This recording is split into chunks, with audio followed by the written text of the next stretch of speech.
में आपका एक बार फिर से स्वागत है।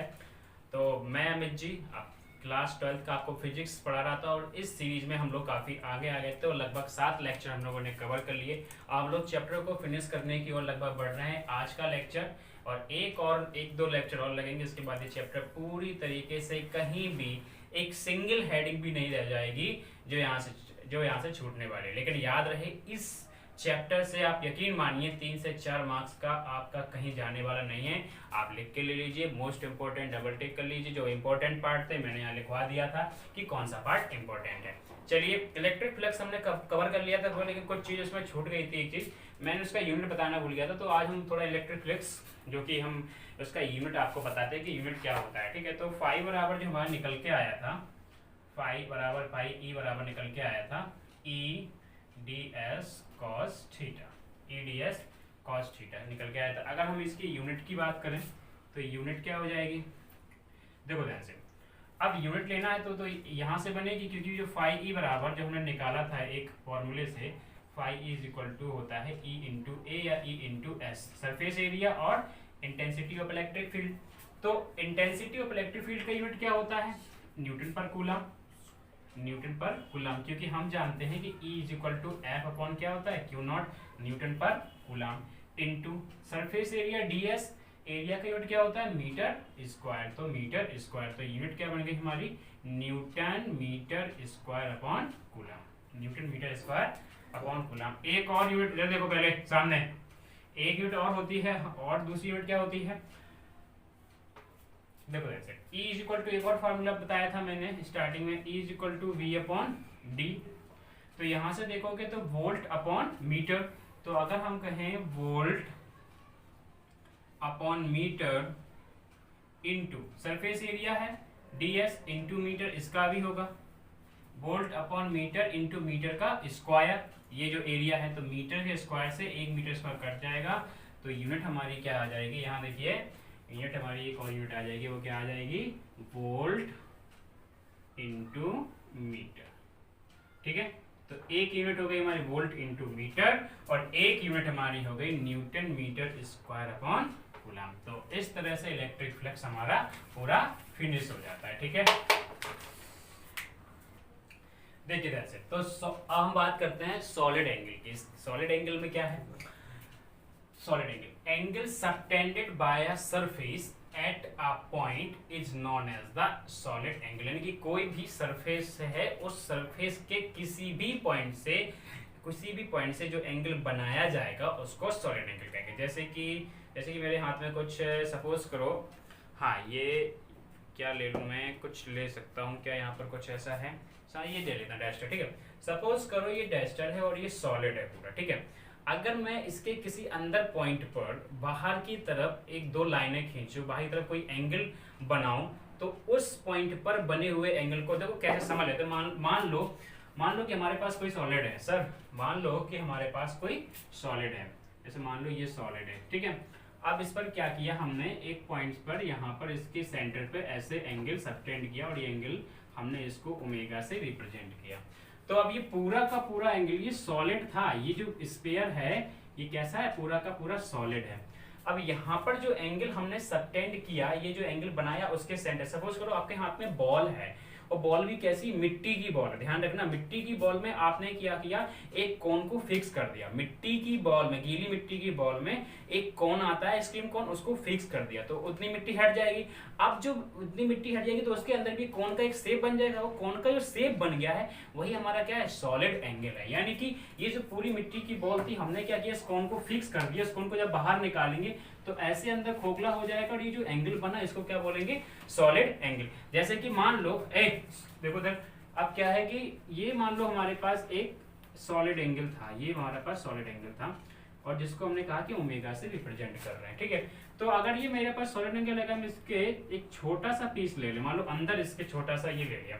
अब जरा इसको बाहर निकालते हैं, इस छोटे वाले को, इस छोटे वाले को, इसको जब हमने यहाँ पर रिप्रेजेंट किया तो ये मान लेते हैं कुछ एरिया था यहाँ पर ये एरिया बन रहा था इसका डी ओमेगा। कितना बन रहा था, डी। यहाँ ये पूरा एंगल ओमेगा था, हमने क्या किया, हमने ये छोटा सा एंगल लिया। हमने क्या किया, हमने ये छोटा सा एंगल लिया, इतना सा ये वाला, तो इसको मैं नाम दिया डी ओमेगा।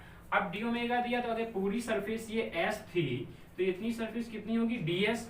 और हम एरिया वेक्टर बनाए, याद करो एरिया वेक्टर मैंने क्या बताया, एरिया वेक्टर में सरफेस से कैसा जाता है, परपेंडिकुलर जाता है। कैसा जाता है, परपेंडिकुलर जाता है। एरिया वेक्टर भी ये आ गया, और इसकी जो रेडियस है वो भी इसी डायरेक्शन में है, रेडियस भी इसी डायरेक्शन में, एरिया वेक्टर भी क्या हो गया, इसी डायरेक्शन में आ गया हमारा। ठीक है, तो अब हम क्या करेंगे, तो ये हमारा सॉलिड एंगल बना, इस ये बने हुए एंगल को क्या बोल रहे हैं हम लोग, सॉलिड एंगल बोल रहे हैं। अब सपोज करो यही जो सरफेस है, यही सॉलिड एंगल, हमने फिर से एक फिगर लिया और इसी डी ओमेगा में हमने क्या किया, अब जो सरफेस अभी आपको सीधी दिख रही थी, अब हल्का सरफेस को हमने ऐसे ऐसे बनाया है थोड़ा सा। अब तुम देखोगे तो अभी यहाँ से तुम जब डी बनाओगे, क्या बनाएंगे, हम ऐसे सरफेस वेक्टर बनाएंगे। जब सरफेस वेक्टर बनाएंगे, एरिया वेक्टर बनाएंगे, तो वो कुछ, क्योंकि एरिया वेक्टर तो हमेशा परपेंडिकुलर होता है सरफेस के, तो सरफेस क्या हुआ, हल्की सी मैंने झुका दिया, जब हल्की सी टिल्ट हो गई तो अब ये हमारा सरफेस वेक्टर ये बनेगा, और हमारा आर कहाँ से आएगा, ये हमारा आर वाला है। तो अब देखो ध्यान से, ये ds था, ये मान लेते हैं कोई एंगल थीटा पर इसको झुका दिया है हमने। ठीक है, तो अब क्या है, इसका जो फॉर्मूला होता है, देखो ध्यान से, फिर से अपने इसी सवाल पे आते हैं कि इसको रिप्रेजेंट किससे करते हैं, ओमेगा से रिप्रेजेंट करते हैं। यूनिट क्या होती है, यूनिट होती है स्टेरेडियन यूनिट होती है, और डी ओमेगा बराबर होता है हमारा ds upon are square. D omega बराबर क्या होता है, ds अपॉन आर स्क्वायर होता है। डी ओमेगा बराबर क्या होता है, ds अपॉन आर स्क्वायर। तो यहाँ पर देखो, यहाँ पर तो ये फॉर्मूला लग जाएगा कि D omega is equal to ds upon are square. इसके लिए इसमें क्या है कि एंगल थीटा बना रहा है, तो ds को कंपोनेंट्स में तोड़ोगे तो यहाँ पर क्या आ जाएगा, ds cos थीटा। तो यहाँ पर एक फॉर्मूला और बन जाएगा ds cos theta upon are square. तो यहाँ पर हम बोल सकते हैं सर डी ओमेगा बराबर ds cos theta upon are square.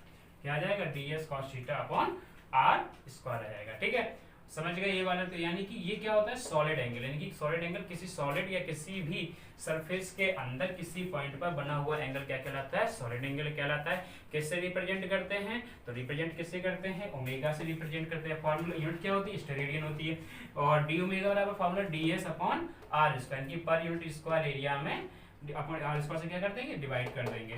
तो ds cos थीटा कैसे आता है, मैंने बताया, मान लो सॉलिड था, इसके अंदर ये एंगल सबटेंड हुआ, एंगल सबटेंड हुआ, तो ये पूरा का एरिया मान लो ये इतना s है, अगर इसमें छोटा सा हमने अंदर से छोटा सा अगर एक कोण ले लें या छोटा सा एंगल ले लें, उसको डी ओमेगा बोलेंगे। एक जो इसकी रेडियस जो यहाँ पर थी r, वही रेडियस इसकी r रहेगी। एरिया वेक्टर परपेंडिकुलर होगा सरफेस के, दोनों एक ही डायरेक्शन में है ds और r, तो डी ओमेगा बराबर ds अपॉन आर स्क्वायर। यहाँ मैंने क्या किया, सरफेस को हल्का सा झुकाया, तो अब ये एंगल थीटा बना रहा है सरफेस से, तो क्या हो जाएगा, ds cos theta upon are square. तो ये जो सॉलिड एंगल था वो हमारा फिनिश हो गया। ठीक है, तो देखिए आज का इंपॉर्टेंट लेक्चर, और ये इंपॉर्टेंट है क्योंकि गॉसेस थ्योरम से एक क्वेश्चन तो बनता ही है, इसलिए अब हम लोग आ गए हैं, जिसका मुझे इंतजार था, हमें भी और आपको भी, कि सर बहुत सर गॉसेस थ्योरम स्टार्ट करिए। तो पहले चैप्टर जो अगर हम एनसीईआरटी के हिसाब से देखें तो पहले चैप्टर में ही मेंशन है गॉसेस थ्योरम, इसके बाद फिर चैप्टर फिनिश है। हालांकि लेकिन इस आज के लेक्चर में फिनिश नहीं हो पाएगा, गॉसेस थ्योरम के 2 एप्लीकेशंस बचेंगे, तो वो अगले लेक्चर में हम फिनिश कर देंगे। ठीक है, तो देखिए गॉसेस थ्योरम, गॉस ने एक अपनी थ्योरम दी, और उन्होंने इस थ्योरम में क्या बताया कि मान लीजिए कोई एक सरफेस है, वो भी कई सरफेस है, एक इनक्लोज सरफेस है, चारों तरफ से बंद है, जैसे कि ये कमरा ही ले लें, ये रूम है चार दोस्तों। उन्होंने कहा कि इस रूम से या इस कमरे से या किसी गॉसियन सरफेस से या किसी भी बंद सरफेस से जितना भी फ्लक्स निकलेगा वो कितना होगा, वो होगा Q का 1 अपॉन एप्सिलॉन नॉट टाइम्स होगा। किसका, Q का 1 अपॉन एप्सिलॉन। कैसे, तो देखो ध्यान से, एक मान लीजिए ऐसी कोई सरफेस थी, ये मान लो मैंने कोई भी सरफेस बनानी है, कोई बना दो, तुम्हें अंडा बनाना अंडा बना दो, तुम्हें अंडा पसंद नहीं है तुम डिब्बा बना दो, तुम्हें डिब्बा पसंद नहीं है तुम कुछ और बना दो, ऐसे करके ऐसे बना दो, तो दिल बना दो, जो बनाना है बना दो। लेकिन अब क्या होगा कि मान लीजिए कोई भी शर्त ये रखी, कोई भी चार्ज उस इनक्लोज सरफेस के कहाँ होना चाहिए, अंदर होना चाहिए। मान लो ये चार्ज रखा हुआ है Q इनसाइड, अब यहाँ से जितना भी ये फ्लक्स निकलेगा, तो वो कितना निकलेगा, 1 अपॉन एप्सिलॉन नॉट टाइम्स होगा किसका, Q चार्ज का। किसका होगा, Q चार्ज का। तो इसमें ये डेफिनेशन आप लोग लिख लीजिएगा, क्या है कि when charge is enclosed by a surface then total electric flux is bounded by the surface is equal to 1 upon epsilon naught times the total charge enclosed by the surface। यानी कि charge इस surface के अंदर जितना भी charge रखा है और जो इलेक्ट्रिक फ्लक्स निकलेगा इससे, वो कितना निकलेगा, इसी चार्ज का कितने गुना होगा, 1/एप्सिलॉन नॉट गुना होगा। हिंदी में समझ लीजिए कितने गुना होगा, हिंदी में सुन लीजिए, कई बच्चे हिंदी मीडियम वाले भी हैं, तो 1/एप्सिलॉन यानी कि 1/एप्सिलॉन नॉट गुना होगा क्यू का, इतना इन्होंने गॉसेस ने बताया कि। तो ये वाला जो फिगर है, ये वाला आप फिगर बना लीजिए और ये डेफिनेशन लिख लीजिए, ठीक है। तो देखो फिर से एक बार समझ लेते हैं। तो गॉस ने क्या बताया, उन्होंने एक थ्योरम दी, उन्होंने कहा कि व्हेन चार्ज, जब किसी चार्ज को किसी भी एक बंद सरफेस के अंदर रखा हो तो उससे निकलने वाला इलेक्ट्रिक फ्लक्स कितने गुना होगा, 1/एप्सिलॉन गुना होगा किसका, क्यू का, जो इसके अंदर रखा हुआ है। यानी कि when charge is enclose surface then total electric flux bounded by the surface equal to epsilon not times the total charge enclose by the surface. ठीक है, तो ये आप लोग इसका स्क्रीनशॉट ले लीजिए या फिर बना लीजिए। तो हम कह सकते हैं, अच्छा इसको देखो ध्यान से, ये हो गया। तो हम कह सकते हैं क्या, सिंपल क्या बन जाएगा, तो फाई इक्वल टू, यहाँ पर लिख लीजिएगा आप लोग, क्या लिख लेंगे, फाई इक्वल टू क्या फॉर्मूला बनेगा, फाई इक्वल टू बनेगा epsilon not into total charge enclosed by the surface, total charge enclosed by the surface. ये हमारा एक फॉर्मूला बन गया।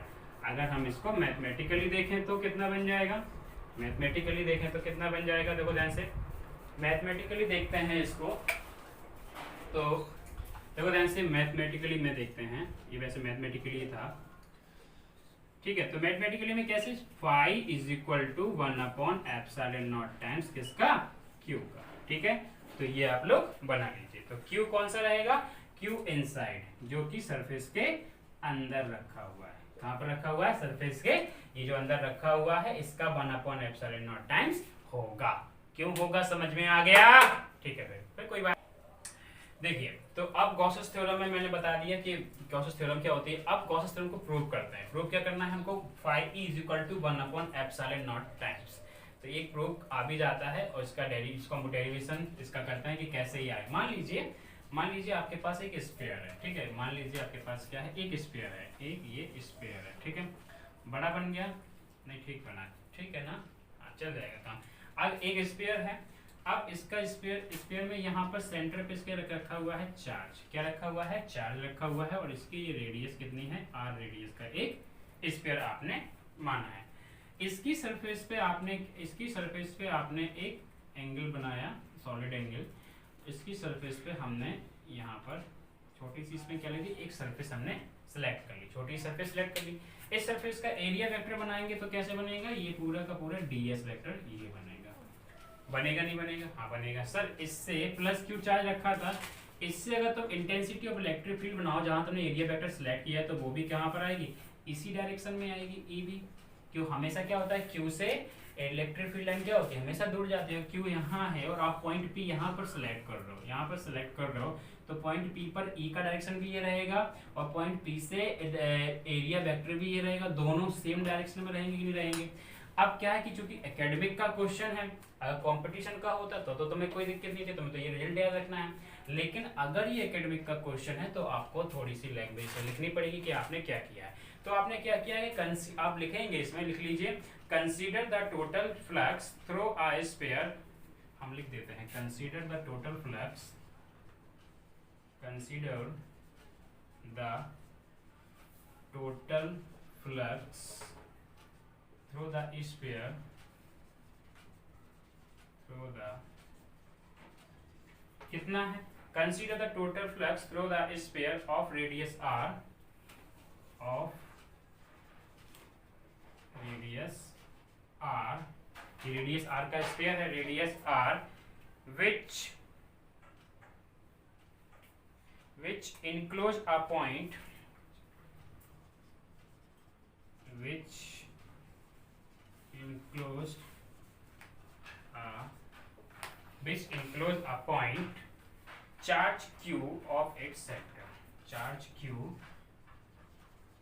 of its center। ठीक है, ध्यान से क्या किया हमने, क्या मान लो एक टोटल फ्लक्स इस स्फीयर से रेडियस r है, जो कि कहां से इनक्लोज हो रहा है, enclose a point charge q से इसके सेंटर की तरफ, मतलब कि यहां से मान लेते छोटे से एरिया से हमने छोटा सा एरिया सेलेक्ट किया, जहां पर एरिया वेक्टर ds है, intensity of electric field E है।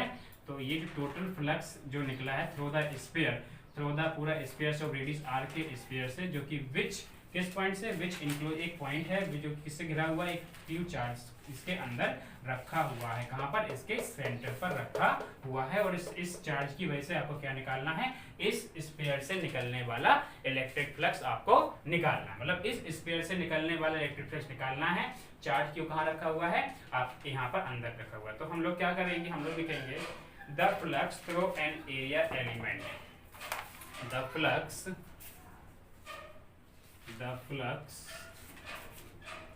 through an area element ds, through flux area element ds इस कितना हो जाएगा, इस छोटे से एरिया से निकलने वाला इलेक्ट्रिक फ्लक्स फॉर्मूला क्या बताया था, तो डी फाई ई बराबर कितना हो जाएगा, बताओ जल्दी से कितना हो जाएगा, डी फाई ई। हमने एक फॉर्मूला बताया था कल, क्या बताया था, कितना निकलेगा इलेक्ट्रिक फ्लक्स में, फॉर्मूला बताओ इसका, डी फाई ई बताया था, D phi E vector E dot D S, ठीक है, vector E dot D S हो गया। अगर हम इनके वेक्टर्स हटा दें तो क्या आता है, कॉज आता है, लेकिन यहाँ कॉज से कोई मतलब नहीं है।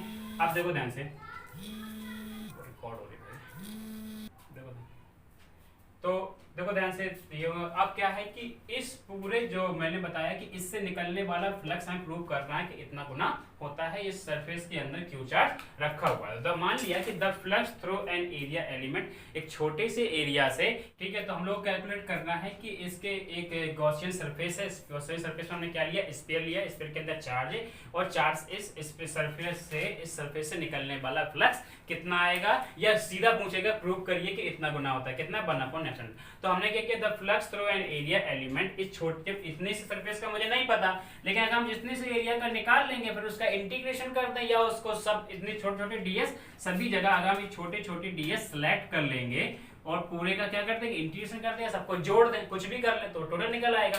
तो पहले तो हम देखते हैं कि इतने से एरिया से कितना निकल रहा है, तो डी फाई बराबर वेक्टर कितना आ जाएगा, वेक्टर ई डॉट डीएस आएगा। अब बताओ इस पॉइंट चार्ज के कारण इंटेंसिटी ऑफ इलेक्ट्रिक फील्ड कितनी आती है, इसके कारण इंटेंसिटी ऑफ इलेक्ट्रिक फील्ड कितनी आती है, क्या बताया था, 1/4 pi epsilon nought Q upon are square, Q upon are square. उसकी रेडियस भी कितनी है, ये रेडियस भी r है, तो ये भी डिस्टेंस r होगी, तो ये कितना आ जाएगा, Q upon 1/4 pi epsilon nought Q upon are square into क्या चल रहा है साथ में, इनटू चल रहा है हमारा ds चल रहा है, इनटू क्या चल रहा है, इनटू चल रहा है हमारा ds चल रहा है, ठीक है।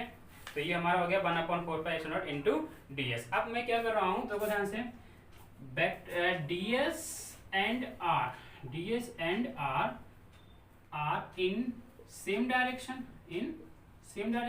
अगर तुम इस r को देखोगे, यहाँ पर ये रेडियस r और ये ds दोनों के दोनों क्या एक ही डायरेक्शन में है, तो हम क्या करेंगे, फाई बराबर टोटल निकालते हैं। तो फाई बराबर कितना हो जाएगा हमारा, तो टोटल हमारा हो जाएगा फाई बराबर, हम क्या करते हैं, सबको जोड़ दें, तो सिग्मा कर दें। सिग्मा का मतलब क्या होता है, सम होता है, तो सिग्मा का मतलब ऑल ds जितने भी हैं सारे ds का कर दें, हम जोड़ दें। सिग्मा का मतलब क्या आ जाएगा, सभी ds को यदि आप जोड़ दें तो क्या आ जाएगा, Q अपॉन कितना है हमारा यहाँ पर, Q upon 4 pi epsilon nought R square into क्या है हमारा ds, इनटू क्या है ds। तो अगर हम ये जो ds डी फाई आया है, इन सारे डी फाई को हम जोड़ दें, इतने भी तुम्हारे निकल रहे हैं, तो वो हमारा क्या बन जाएगा, टोटल फाई बन जाएगा, टोटल क्या बन जाएगा, फाई बन जाएगा, टोटल क्या बन जाएगा, फाई बन जाएगा। तो यहाँ पर ds नहीं सॉरी डी फाई लिखेंगे, ऑल डी फाई जितने भी हमारे आए हैं सभी को जोड़ देंगे तो क्या बन जाएगा, हमारा टोटल आ जाएगा, ठीक है। देखिए ध्यान से, तो फाई बराबर मैंने क्या किया, फाई मतलब जितनी भी डी फाई है सबका हमका सम कर देंगे तो टोटल फाई आ जाएगा। तो सिंस मान लीजिए कि each area element of the sphere is at the same distance r from the charge, यानी जितने भी एरिया एलिमेंट हैं, यहाँ देखिए थोड़ा सा सर, तो जितने भी एरिया एलिमेंट का लो एरिया वेक्टर, जैसे कि ds यहाँ बना, अब मान लो दूसरा ds आपने सरफेस पे लिया, ये वाला ds लिया, मान लो ये ds, तो वो भी कितनी डिस्टेंस पर होगा, r डिस्टेंस पर होगा। फिर मैंने एक और ds सिलेक्ट किया, वो भी कितने डिस्टेंस पर होगा, r डिस्टेंस पर होगा। यहाँ मैंने एक और ds सिलेक्ट किया, वो भी कितने डिस्टेंस पर सेंटर से, r डिस्टेंस पर होगा। एक और ds सिलेक्ट करते हैं कि हम सारे के सारे ds जितने भी लेना है वो सेम डिस्टेंस पर। ये मान लीजिए आपके हाथ में एक स्फीयर बॉल थी, फुटबॉल थी, और फुटबॉल के सेंटर से उसकी सरफेस तक, कहीं सरफेस में कहीं भी पॉइंट ले लो, वो सेम डिस्टेंस पर होगी, r डिस्टेंस पर होगी। तो अब क्या है, मान लीजिए सब कुछ क्या है, सेम डिस्टेंस पर है, तो हमारा टोटल 5 क्या आएगा, तो r तो चेंज हो नहीं रहा है, r तो चेंज हो नहीं रहा है, तो देखिए आगे होगा क्या, r तो हमारा चेंज हो नहीं रहा है, तो अब देखिए होगा क्या, तो सीधा निकालेंगे कि सर 5 बराबर, यानी कि टोटल जो 5 बराबर निकल रहा है, जैसा कि वो कह रहा था, तो जो भी चेंज नहीं हो रहा उसको बाहर कर लो, क्यू तो जितना अंदर रखा था वो अंदर रखा है, Q upon 4 pi epsilon change नहीं होगा इनटू आर स्क्वायर, आर भी चेंज नहीं हो रहा, तो अब बाहर क्या बचा, सिग्मा की क्या चीज हो रही है, डीएस। अब आप सारे डीएस को, एक कोई बॉल है और बॉल के आप छोटे छोटे एरिया सबको जोड़ दोगे तो उसके पूरे एरिया के बराबर हो जाएगा, यानी कि संपूर्ण एरिया के बराबर, जिसको हम वक्र पृष्ठ कहते हैं हिंदी में, जिसका मतलब होता है सरफेस एरिया। यानी कि एक बॉल थी, बॉल में आपने पहले ये ऐड किया, ये इतना एरिया ऐड किया, ऐड किया, सारे एरिया धीरे धीरे आप सिलेक्ट करते चले गए, तो जब सारे डीएस को आपने जोड़ दिया, जितने भी डीएस थे, जितने भी तुम्हारे डीएस थे, DS plus DS plus DS, तो सब मिला के क्या बन जाएगा, उस बॉल का टोटल एरिया बन जाएगा, यानी कि S बन जाएगा। तो अब क्या है, देखो ध्यान से, तो 5 बराबर क्या आ जाएगा, Q upon 4 pi epsilon not R square, जितनी भी डीएस आपको आप जोड़ देंगे तो ये क्या बन जाएगा, S। किसका एरिया है, मैंने कहा स्फीयर का एरिया है, और स्फीयर के एरिया का फॉर्मूला क्या होता है, 4 पाई R स्क्वायर। सो 5 बराबर हमारा आ जाएगा Q upon 4 pi epsilon not R square into S क्या रख देंगे, 4 पाई R स्क्वायर। क्यों रखा 4 पाई R स्क्वायर, क्योंकि ये किसका, स्फीयर का एरिया होता है। तो अब देखो क्या क्या कैंसिल हुआ, 4 पाई से 4 पाई, R स्क्वायर से R, तो ये R स्क्वायर हो गया। अब देखो बचा क्या आपके पास, इसको मैं इस साइड पे रेज कर रहा हूँ, ध्यान से समझना, ठीक है। तो देखो ध्यान से क्या बचा आपके पास, अब मेरे पास बचा सर 5 बराबर क्या बचा, 5 बराबर Q अपॉन यहाँ पर बचा एप्सिलॉन नॉट, यानी कि इसको ऐसे लिख सकते हैं 5E इलेक्ट्रिक फ्लक्स बराबर क्या होता है, 1 upon epsilon not into Q. तो आपको ये प्रूफ हो गया कि जो फाई या फाई ई दोनों ही बातें सही हैं, कोई इससे फाई या फाई ई से डिनोट करते हैं फ्लक्स को, इलेक्ट्रिक फ्लक्स को, उससे परेशान मत होना। तो ये जो हमें प्रूव करना था हो गया कि नहीं हो गया, कि जो सर्फ यानी कि किसी भी सरफेस के अंदर यदि कोई चार्ज रखा है तो उससे निकलने वाला इलेक्ट्रिक फ्लक्स कितना होगा, 1 अपॉन एप्सिलॉन नॉट टाइम्स होगा किसका, क्यू का, 1 अपॉन एप्सिलॉन नॉट टाइम्स होगा। ठीक है, समझ में आ गई बात। तो देखो ध्यान से, अब इतना हो गया। अब देखो एक दो बातें देख लेते हैं, थोड़ा सा नोट कर लो, दो बातें नोट करवा देते हैं और उसके बाद ये मतलब डेरिवेशन तो यहाँ पूरा हो गया। ठीक है, दो बातें कौन कौन सी, if charge is not include by the surface then electric flux, if charge is not enclosed by the surface, not enclosed by the surface then electric flux यानी कि अगर कोई चार्ज मान लो किसी बंद सरफेस के अंदर नहीं है तब इलेक्ट्रिक फ्लक्स क्या होगा, तब इलेक्ट्रिक फ्लक्स कितना होगा, फाई ई बराबर नोट कर लेना 0 हो गया। यानी कि इसका मतलब है कि हमें उसके लिए क्या चाहिए, चार्ज का। ठीक है, तो यानी कि अगर कोई चार्ज रखा हुआ है किसी भी सरफेस के अंदर और अगर वो सरफेस कैसी है, इनक्लोज नहीं है, बंद नहीं है, इसका मतलब वहां से निकलने वाला फ्लक्स भी कितना आएगा, 0 आएगा। कितना आएगा, 0 आएगा। तो इलेक्ट्रिक फ्लक्स विल बी कितना हो जाएगा, 0 हो जाएगा। Phi E is equal to कितना हो जाएगा, 0। एक बात तो ये याद रख लो। सेकेंड वन, एक पॉइंट और है, देखो ध्यान से, Gauss's law can be written as, कैसे लिखते हैं वेक्टर फॉर्म में। तो एक तरीका और है गॉसेस लॉ को लिखने का, Gauss's law can be written as, कैसे लिख सकते हैं इसको, देखो ध्यान से, integration vector E dot ds, क्या लिख सकते हैं, integration vector E dot ds, यहाँ पर s लगा दें, सरफेस का पूरा हो रहा है इंटीग्रेशन, तो कितना आता है रिजल्ट, 1 अपॉन, ये देख लो, 1 upon epsilon not times into q। ठीक है, ऐसे भी इसको लिखा जाता है। ठीक है, q अपॉन, और ये q कौन सा रहेगा, इनसाइड वाला, यानी कि सरफेस के अंदर। तो बताइए दोस्तों, कैसा लगा आज का लेक्चर?